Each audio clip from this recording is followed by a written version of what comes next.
The information contained in this video is intended for educational purposes. We are not responsible for any damage to your device resulting from improper disassembly or installation. Proceed at your own risk. Hey, it's Mike from GoCellPhoneRepair.com, and today we're going to do an update on the iPhone 6 screen replacement.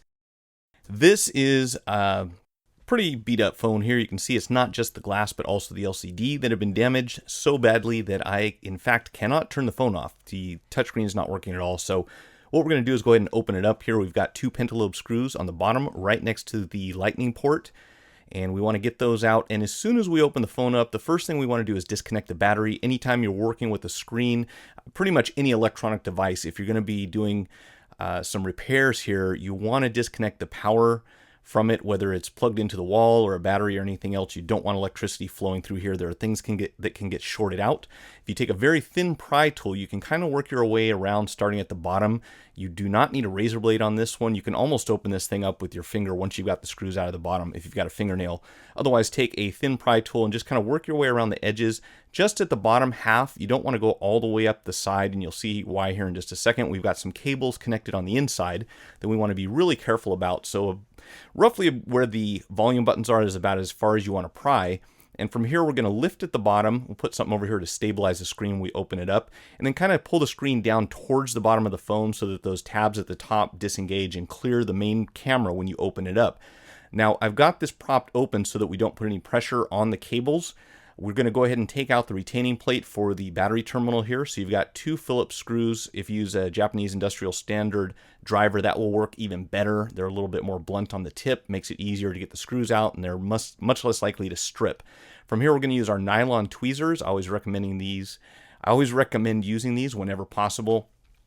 Much less chance of shorting something out or poking a hole in anything with like a sharp pair of precision tweezers. Take your plastic pry tool and disconnect the battery terminal. Kind of lift that up. You can see it pops up like straight towards the ceiling and then curves over towards the battery. We've got 5 more screws that we need to take out from the retaining panel for the display connectors. And these are going to most likely stick to your driver. A lot of times when you're working with the 5s, there's going to be one screw that doesn't. So you shouldn't have that problem with the 6, but sometimes you'll get a screw that's kind of magnetized or demagnetized. It acts a little bit funny. This one's not too tough. So again, we'll take the nylon tweezers, go ahead and lift this retaining panel out. And from here, we're going to disconnect 4 pop connectors. One is going to be the digitizer, then the LCD, front-facing camera, and then also the fingerprint scanner actually interfaces at this side of the logic board. So it's a little bit different than the iPhone 5S. So you've got all these cables, and you can't really see all of them until you've unplugged the first 2. Actually, the first 3, because there's one that's way down inside here that you've got to get to. So make sure that you disconnect all of these before you remove the display from the housing. And then we can kind of set the rest of the phone aside for a little bit. Depending on where you got your screen, sometimes they come with a few pieces of this hardware, but most of the time they don't come with very much.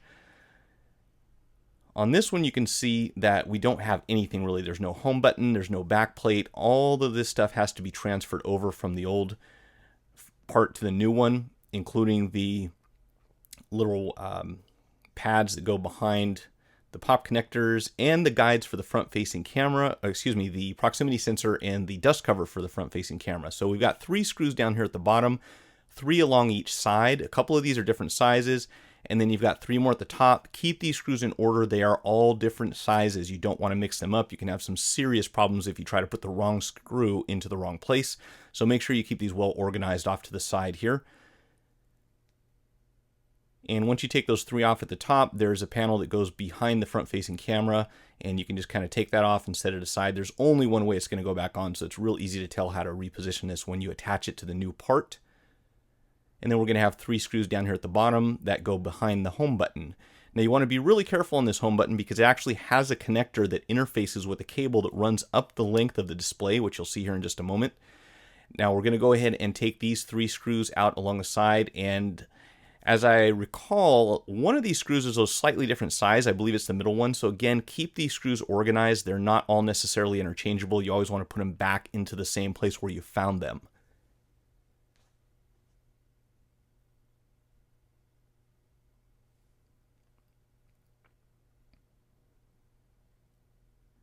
Now you can see that that little panel down at the bottom kind of stayed stuck behind the home button. Yours might fall off, but either way, we're going to go ahead and lift this off from behind the home button. And we can set that aside. And then you'll see down here there's a pop connector that attaches the fingerprint scanner here. And what you're going to do is kind of pry from the top side, and it's going to kind of flip over to your left if you're looking at it from this angle. So you see this kind of unplugs and then opens up over to the left. And then we're going to be really careful when we maneuver everything back into place. Now you're going to want to apply some heat to the home button because that cable has some pretty serious adhesive underneath it, and you want to be real careful here. You need something thin. This isn't going to work. I've tried it with a pry tool. The best tool for the job I've found is a blunt razor blade, one that's already been dulled, but do be very careful. You don't want to cut through this cable. My understanding is once you damage the fingerprint scanner, that's it. You cannot replace it. It's matched to the serial number on the phone. So you want to be particularly careful with this part as you're working on removing it from the old display. So again, I used a little bit of heat and kind of pushed with my smallest finger from the back, rather from the front of the display, and then we'll go ahead and peel that off and set it aside. Or if you've already got your replacement screen, you probably want to transfer it immediately. That way there's much less chances of it getting damaged or misplaced. We also don't have to worry about the square on the home button being off by 2 or 3 degrees. So as long as it sits in here in the right position from this side, you'll be fine. Make sure that you line it up with the little pegs that keep the cable in the right position. And we'll go ahead and set that down, make sure it's nice and comfortable inside here. And then remember, we're going to have to put another cable kind of underneath that pop connector. So we'll get to that in just a moment. Now this is a tricky part right here. This thing, actually we'll come back to that. So up here at the top, you've got your front-facing camera dust cover. You've also got your earpiece speaker that we're going to go ahead and take out, and those little 4 gold coils interface with the flex cable up here at the top. So if you fold the camera over to the left, I found this to be, and you can see those little connectors there, I found this to be the easiest way to work with this. I'll apply some heat, and then I'm going to very gently take an ice pick and just kind of pry against the plastic. If you're trying to keep this looking good for any reason, if you're trying to preserve the glass, you don't want to scratch the inside of it. And we're going to go ahead and peel the proximity sensor out here first. And once you get that released, you'll see that we've got a rectangular plastic. Oh, and we've got some adhesive under the front-facing microphone also. Getting under this can be a bit tricky from the backside. So normally what I'll do is flip this over and take a very small tool and just kind of push through the earpiece mesh, and that will usually release all of the hardware that's attached to the front-facing camera flex cable. Now, we're not going to end up using all of that in this particular situation. The replacement screen that I bought actually has the mesh installed, but just so you can see the full procedure, I'm going to go ahead and take everything off of the old assembly, just in case you need to salvage any of this. And a lot of times you'll have to. Again, just depends on where you get your part from and what they had on hand and how fast they were trying to get them out for sale.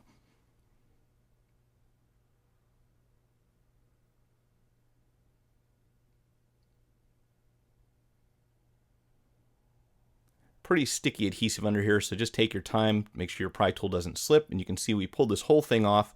We've got the front-facing mic, the earpiece mesh, and the little rubber gasket all attached in one piece. And then what I'm going to do is go over here and kind of pry on these 2 little pieces of plastic. Try not to crack them if possible. I will apply some heat. That's going to make it a little bit easier for them to come off, but they're actually glued, and the glue is fairly brittle, so as long as you take your time and just very gently pry against one end of it, they usually pop right off. Sometimes they're a little tougher, it just kind of depends. So there's our front-facing camera dust cover. And then up here we've got a rectangle, hopefully you can see that, and it sits on 2 little pegs that show you how to align it, but on the replacement part won't always include those 2 pegs. So as long as you get it in the right position when you transfer it over, you'll be fine. We're going to put some adhesive on the inside of the new glass to kind of stabilize these, keep them straight while we put everything else in. All right, so down here at the bottom, this cable has a lot of adhesive under it, and it's particularly difficult to pry against because there's a big lifted edge that comes around the bottom of it, so there's not really a good place to go in. You can kind of get in right about the middle, but you can't actually get all the way under the connector, and that's the part we want to be careful about not tearing through. Now, this can be replaced if you damage it, but again, we don't want to add any extra steps or incur any additional costs. So you'll see you can't really get the blade in there very far because you've got that plastic down there at the bottom that's blocking it.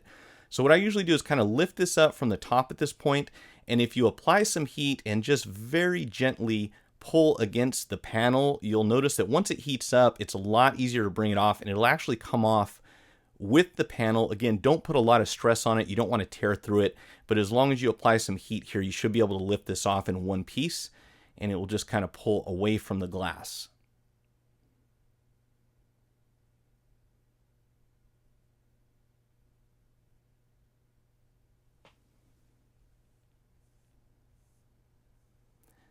So we're going to go ahead and make sure that you take this plastic off from your new part. This needs to come out from behind the LCD. I've actually had people bring phones in for repair that still have that plastic installed, which is kind of funny. And that flap is going to fold down underneath the metal panel on the back. So make sure it doesn't go on the outside. And once you fold that down, you can just kind of set the panel here on top to hold it in place. And everything should line up right. Now remember, down here at the bottom, we have to kind of maneuver that pop connector so that it wraps around into the correct position. So do be careful when you're working with this. Like I said, they will withstand a certain amount of flex, but you don't want to pull on them really hard. It's pretty easy to damage these. They're literally paper thin.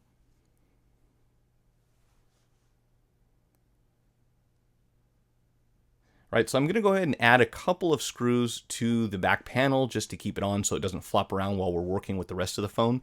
At this point, if you want to, you can put all three of those side screws in on either side, or both. It's not necessary at this point, but eventually we're going to get to that. I kind of want to make sure everything else lines up first before I put all the screws in.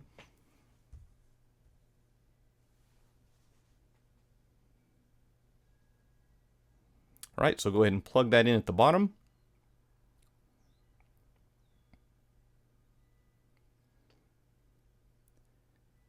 And then we'll go ahead and put the retaining plate back on.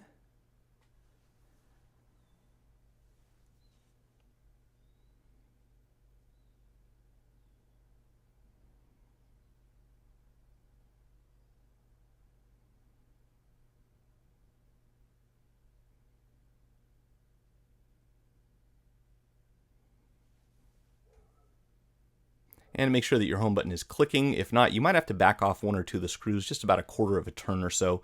Sometimes they get on there too tight and they actually prevent the button from moving.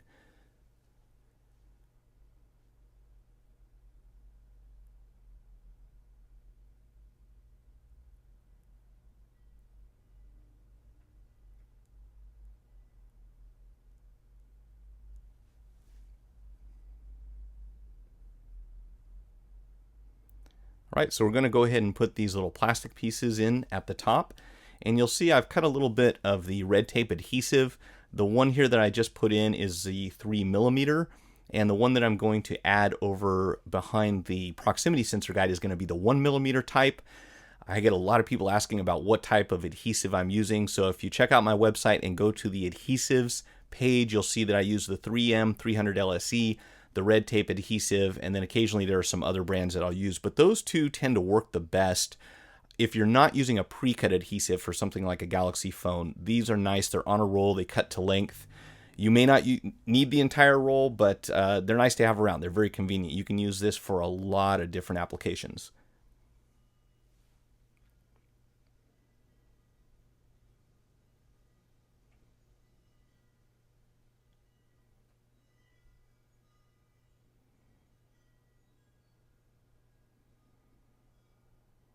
Now they can be a little bit tricky to work with because they tend to stick to the tweezers just as much as the glass. So you may have to take a soft tool like a spudger and just kind of press them down against the glass so that they stick. And once you do that, peeling the wax paper off the opposite side can be a little bit tricky. Might take a minute, but once you get those removed, this stuff tends to stay in place pretty well.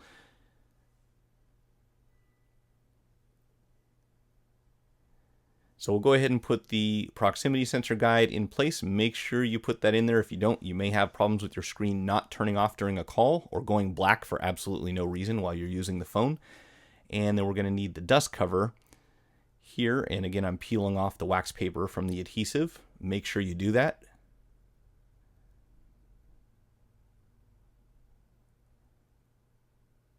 And then just position that the same way that it was on the original screen. And now we get to do the fun part, which is installing the proximity sensor and front-facing camera. They're a little tricky on the iPhone 6, really on the 5s also. There's just a lot of stuff in here that you're working with. And you'll see that this one's got the This one's got the mesh attached to it, which we don't need.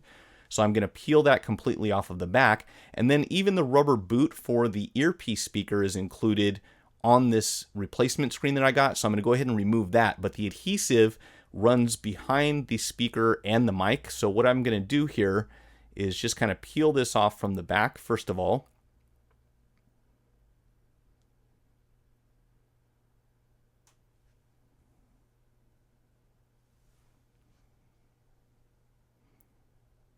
And once we remove that, you'll see I've still got that rubber boot. I do not need this part, so I'm just going to kind of tear it right here where that line is next to the microphone. And by the way, don't cover up that little hole right there you see in the adhesive. If you do, you won't be able to use your speakerphone.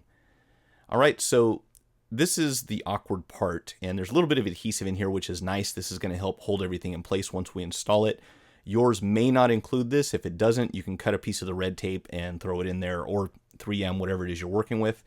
And then you see I kind of got this off-centered a little bit. There is a peg to guide this thing into the right position, and that's where the hole at the top of this cable should line up.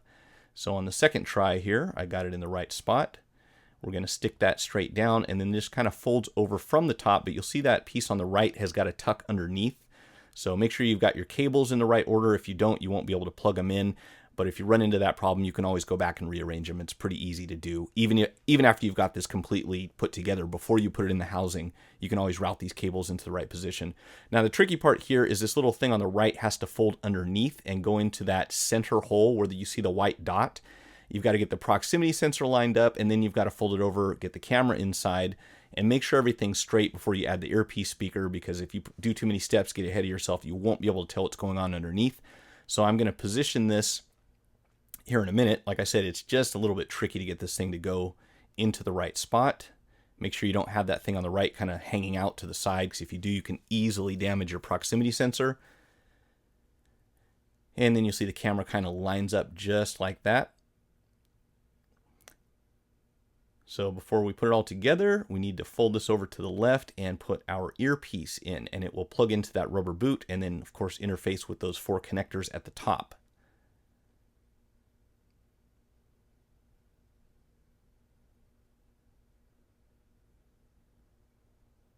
Right, so we'll set that in place, wrap this over the top, make sure that the pegs on the top line up. There are a couple holes in the flex cable so you can tell that everything's straight.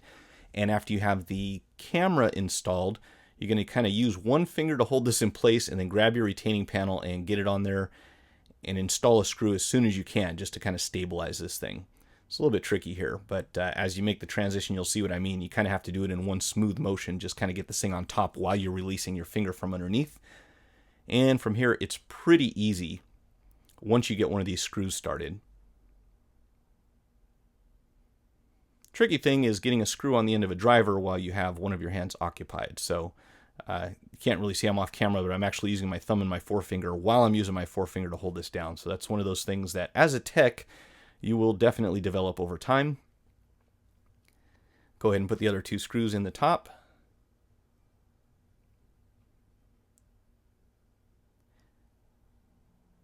And then we're going to go ahead and transfer these rubber pads from the back of the connectors.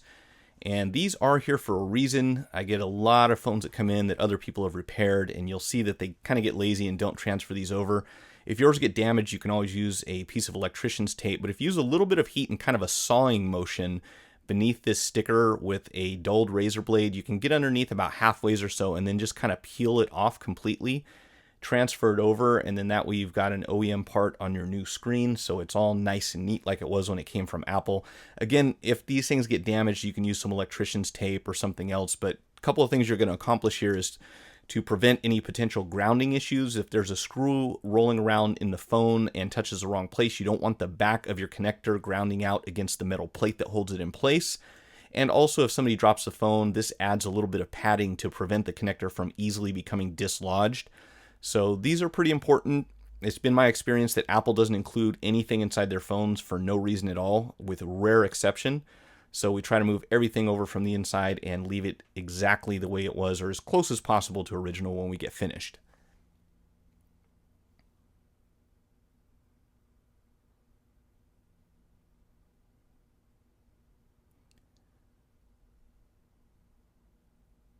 All right, so we're going to go ahead and plug these in. And again, there's only one order that they can really get plugged in. So if you see that one cable is kind of blocking the other, you might have them arranged improperly. So you can go back and move these cables around if you need to. Just make sure they stack up in the right order so that you can plug these all in.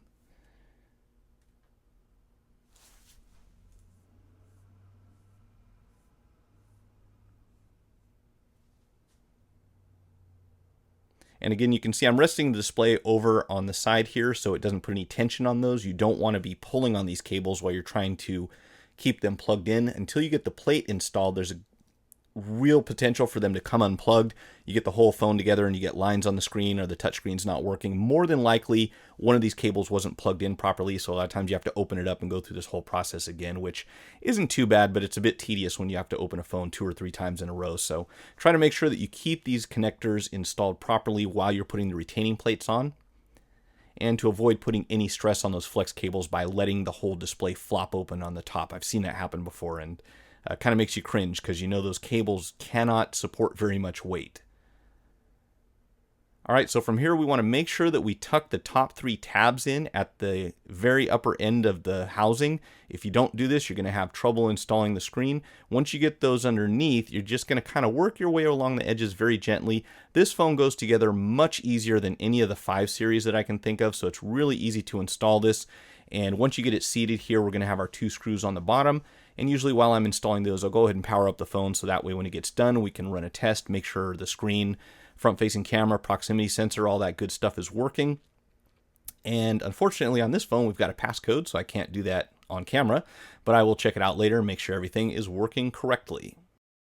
If you found the video helpful, hit the like button and feel free to share it on the social network platform of your choice. Check out some of my recent repair and product review videos, and visit us on the web at gocellphonerepair.com. Thanks for watching.